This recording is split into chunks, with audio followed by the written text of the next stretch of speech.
welcome to everyone that is coming in, and I'm sure we'll have a few more people filter in while we're talking, but we're going to start off with just a small introduction, and then we're going to pass it over to Dalton. So first thing I want to say is welcome everyone to our second speaker session of the week. We are excited to have you all here, especially Dalton Green, who is our CRVP. We're super lucky to have him, especially with his busy schedule right now, and we're really glad to have him. He's representing the CR very well this year, and he's been doing some amazing work, so we're super happy to have him.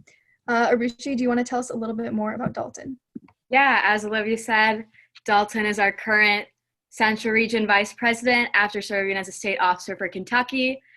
Anyone who's worked with him can agree that he truly embodies what it means to be a great leader, and we are so proud to have him as our CRVP. And on top of being a great leader, do I even have to mention the accent? He's such an inspiration to everyone in DECA, and we are so excited to put Dalton on here and let him share his message with y'all. So without further ado, Dalton, you have the floor. Awesome. Well, thank you all for all the kind words. That really means a lot. It's always nice to hear positive feedback. So thank you all. Team 55, you all are doing amazing as well. So what's up, Wisconsin DECA? Thank you to those who joined us. Thank you for allowing me the opportunity to speak with you all today. But I want to make our session, involved and interactive. I know a lot of you, well, all of us are stuck at home, and it can be very tiring, just being at home with nothing to do other than, get on your laptop, maybe join some virtual calls. So it's tiring. So I'm going to try and make this as interactive as I can. But I'll ask you all questions throughout the call. And I want you all to utilize the Q&A portion of the Zoom webinar. If you have any questions for me at any time throughout the call, just throw them in there and I will answer them. But, as I said, I want to make it interactive. I'm going to ask you all questions. So to start off, a very simple one. If you love DECA, throw a comment in the chat section. Just throw a 1, throw a DECA, just say something in the comment section just so we can see your interaction. Absolutely. Awesome. Well, amazing. Thank you. It's always great to see people that are passionate about DECA, getting involved, being engaged. So again, please comment, answer questions. But now I want to share a little bit about my journey in DECA before we get too much into speaking about what we will today. As many of you know, my journey started a lot earlier than many of my peers in Kentucky and beyond. I was fortunate enough to join DECA in the 8th grade. And, thinking back, it's crazy to imagine being that 13-year-old that joined DECA, went to ICDC, and just was fully immersed in the DECA experience. But, we're talking about networking and the power of being Wisconsin strong today. And I just want you to imagine me in this situation. I'm 13 years old. I'm fortunate enough to be able to be in a digital literacy class in the 8th grade that qualified me to join DECA. And I had no clue what DECA was. As you know, at the beginning of the year, organizations and clubs, they'll have a meeting, if you will, a club organizational day where they'll promote their organization and try and get members. And that's exactly where I was. I was sitting in my classroom in that digital literacy class when the chapter officers came to speak to us and told me about this life-changing organization that by joining DECA, I could truly change my life, that the experiences I gain will stay with me for a lifetime. And to be honest with you all, as they were talking, they mentioned you can go to ICDC, which I had no idea what it stood for. You can go to ICDC in Orlando, Florida. You can go to Anaheim, California, Atlanta, Nashville. You can go to the New York experience, all these other trips. And I zoned out after that. I knew I was in. That's all I wanted to do. I wanted to go on these trips. I wanted to get out of school. I wanted to just be immersed in this experience. And that's what I did. So I took the competition very serious my 8th grade year, and fortunately qualified for ICDC. And I'm telling you all right now, that is what changed. That's what, when it clicked in me that I had to stay in DECA, that this was something I truly wanted to be a part of. I had to take that next step. I was standing, I'll never forget, you know, I was 14 at the time of ICDC because I had a birthday. But I'm standing in the Orange County Convention Center in Orlando. Opening session was about to start. And you've got to think, I'm standing like 5'6". I don't know. I'm a little scrawny 8th grader. And I'm just looking around, and there's 20,000 DECA members just surrounding me. Everybody's going psycho over trading pins, you know, all this stuff, trading these hats, these cowboy hats. I've got mine right here. This is what I was fortunate enough to walk away with from my 2015 ICDC. But, you know, that experience was crazy to me. But I kind of want to talk about like how I got there. And, you know, as a leader, I think that's very important in creating that network. What I did, you know, it was nothing special. All I did was say yes. I said, sure, what's the worst that can happen by me joining this organization, you know? Sure, there were a lot of things that were in the way that could have kept me from wanting to join DECA, you know? I'd have to do a lot of fundraising to go on these trips. I'd have to step outside of my comfort zone. I'd have to get up and public speak. I'd have to present in front of these judges that I don't know who they are. I'd have to work on these events that are difficult, you know. I don't know a lot of this content because I'm so young, but I just said yes. And you know, the same was true year after year as I continued in my DECA journey from freshman to sophomore to junior to senior year. I took on these leadership positions, and you know, each time there was an obstacle standing in the way that could have held me back, could have hindered me.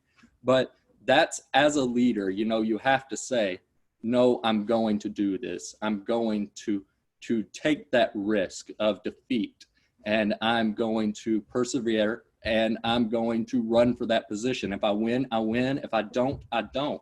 And within DECA, I didn't win every competition that I ever competed in. I did not win every leadership position that I ever ran for. But, you know, by persevering, I came out ahead with my DECA journey. But that's what I want to talk about is, you know, creating that network. And that's something that has proven true to me throughout my DECA journey, that a network is very important for a leader. And I want to make note that a leader may not be someone like me who takes on a leadership position, whether at the chapter level or at the international level. You do not have to be in a leadership role, if you will, within DECA to be a leader. You can be the head of your team's project. You can be the head of your community service at your chapter to be a leader, but you don't have to have that title to be a leader. But creating a network is something that no matter who you are within DECA or outside of DECA is very important.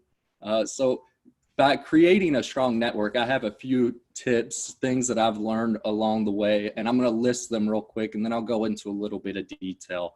For me, creating a strong network, it boils down to these three things: being available, listening to others, and being genuine. To create a network, I mean, obviously, you have to be available. And that is, like I said, that's going to require you to step outside of your comfort zone. I most definitely was not always comfortable getting up on stage and talking to 100 people or 5,000 people. That's not something that comes naturally to very many people, but you have to be available, put yourself out there. Listening to others is very important in creating a network, because, you know, if you just walk up to a group of people and you aren't truly listening to what they're saying, it's just going in one ear and out the other, then you're not going to be able to make that connection to truly form a relationship with that person. So I urge everyone to listen more than you speak sometimes. That's very important. And then my third tip is to be genuine. This is something that I've always tried to hold true in my leadership bag, if you will. I've always wanted to be truthful with anyone that I'm around, whether it's my family or my local chapter, or at the level that I'm at now as an executive officer for DECA. Be true to who you are. Do not change for others just because you're in a leadership position. You will create a stronger network, a more genuine network, if you are that genuine and honest person with them. But creating that network goes right into what I want to talk to you Wisconsin DECA members about, and that's being Wisconsin strong. You all pride yourself on being a strong association, having that sense of togetherness, and that's very important.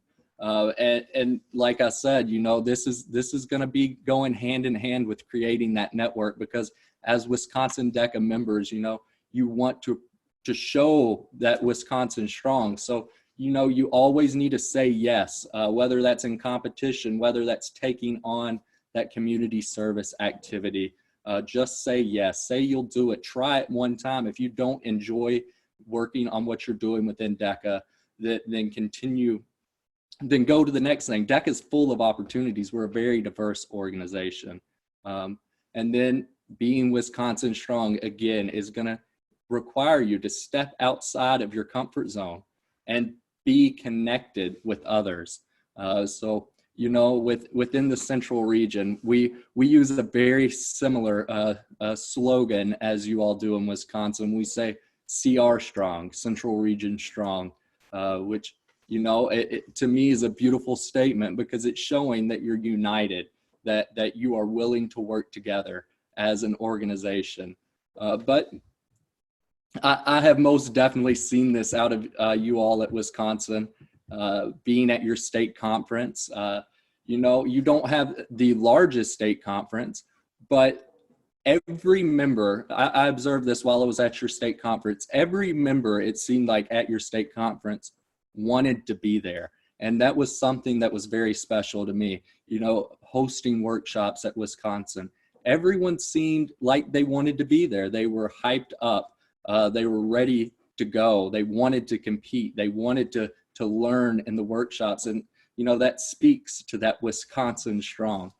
So I thank you all for all the opportunities. And I urge you to continue to just show that Wisconsin strong within yourselves. But, I want to leave you with what I have said. Be genuine as a leader. That's my number one tip to anyone who's listening. That's the most important thing, is to just be honest, be genuine. But thank you, Wisconsin. I'd love to answer some of your questions now if you have any. So throw those in the Q&A section or in the chat box. Yeah, while our attendees are typing up their questions, we have a couple from Team 55. So what would you say is your best memory in DECA? I know it might be a little hard to pick from all 6 years, but what's one thing that really stands out to you? Well, I was actually asked this question earlier today, what my favorite memory was, and it would have to be this year, being able, coming from Kentucky DECA and then being able to go and represent all 13 associations of the Central region, and attending a lot of these state conferences, fall leadership conferences, and interacting with the members from other associations than my own. It was something that was very special to be able to create that connection.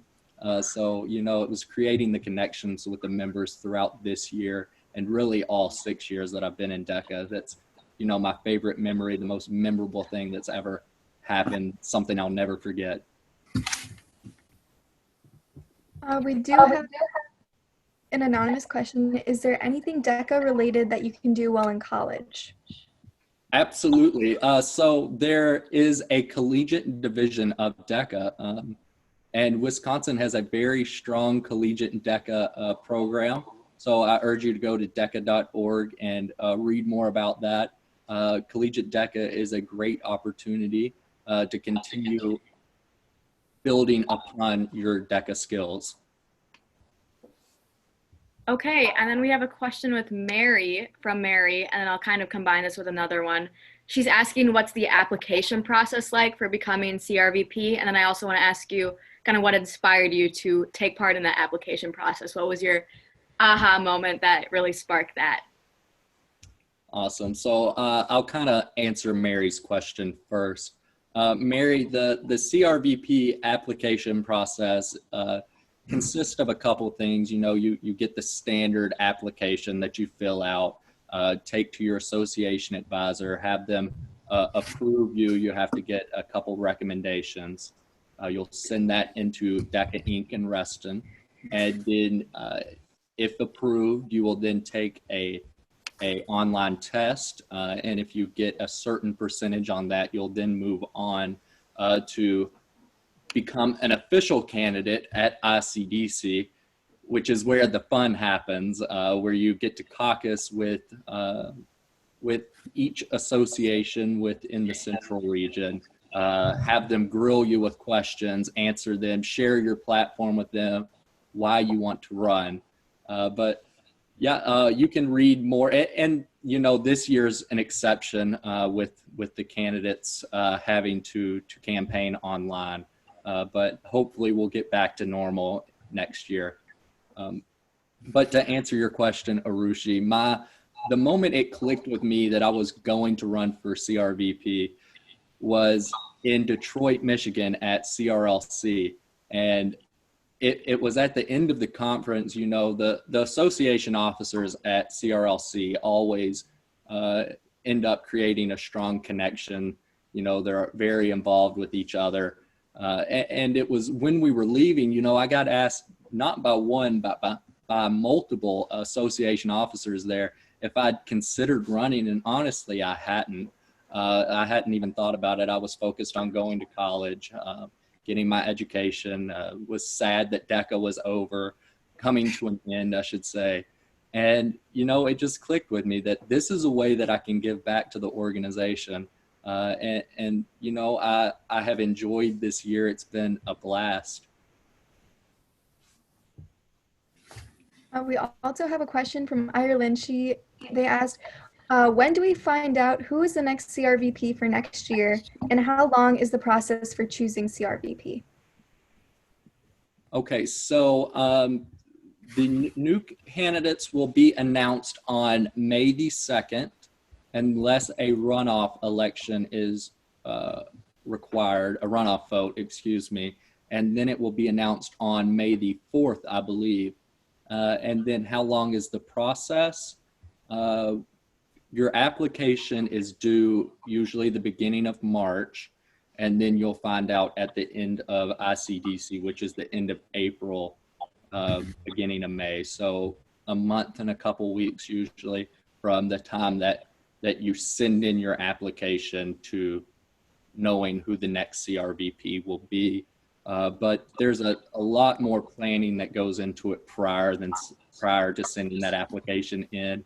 You'll probably have another month of planning your campaign, putting together your platform. All right. We asked DeAndre this, but in a movie about your life, who would play you? Let's see. I'm a huge Iron Man fan. So Robert Downey Jr. is a really cool guy. I just think that it would be really cool to see him portray my life. And it'd be pretty sweet to see him be a DECA member as well. So, you know, if anyone had to play my life, I'd like to see it be Robert Downey Jr. And then that same runoff question, if you had a book written about yourself, what would it be called? Let's see. I I don't want to be cliche and give like a leadership answer, but you know, I would just say I like being broad. So I would do something like A Green's Life. Just, you know, I love my last name. I love utilizing my last name. And I feel like that's a catchy title to a book that somebody would pick up, A Green's Life. But, you know, if I had a book written about me, you know, I would love to, you know, just start out, and I've thought about writing my own book actually about like my journey. But, you know, just like sharing all the highlights throughout my life. Like I've had a lot of cool things happen within DECA and outside of DECA with connections. So, you know, that would be something that would be neat to see. And then Mary asked, any tips for DECA newbies? Absolutely. Okay, Mary. So what I would do is get very involved within your chapter. You want to understand the organization, compete, and don't compete in just one event every single year. Switch it up. See if there's another event that fits you better. Because, you know, if you only do written events or you only do role plays, then you're only getting a part of DECA. You're not getting the full experience.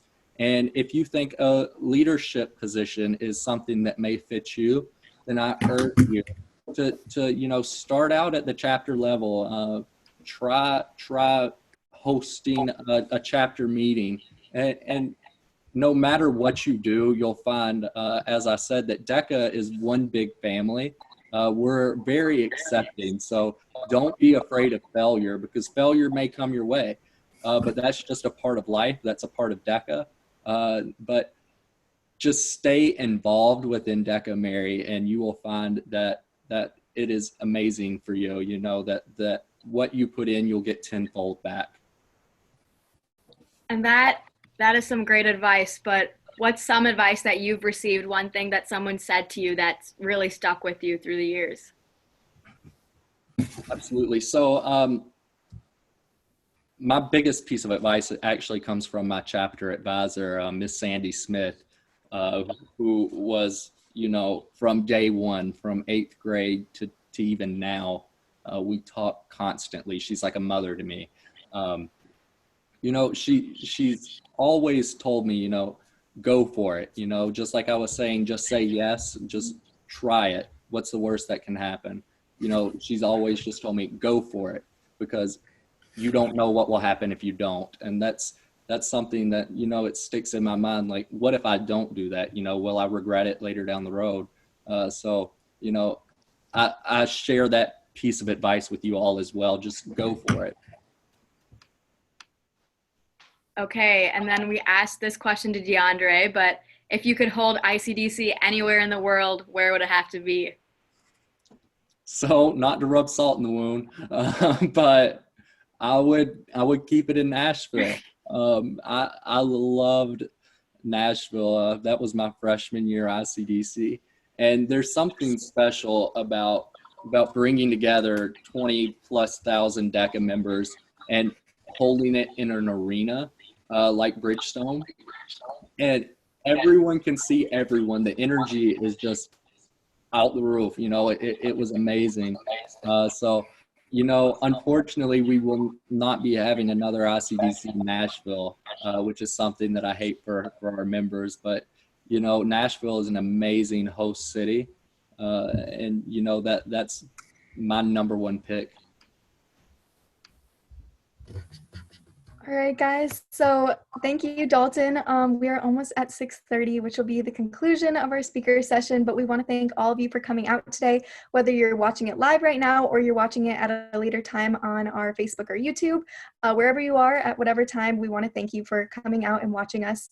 And especially thank Dalton for being with us today, especially with his busy schedule. We really appreciate having you here. Wisco DECA, we all love you so much as our CRVP, and we'll be sad to see you go, but we're super excited that we got to have one last conversation with you and get to know some of your advice and some of your tips. So thank you, everyone, and thank you, Dalton, and we'll hope to see you. We have 2 more speaker sessions left, so we have Kyle Welcome tomorrow and Jake Kelfer on Friday as a reminder, so come out and watch those as well. So Thanks, everyone. Thank you. Dalton.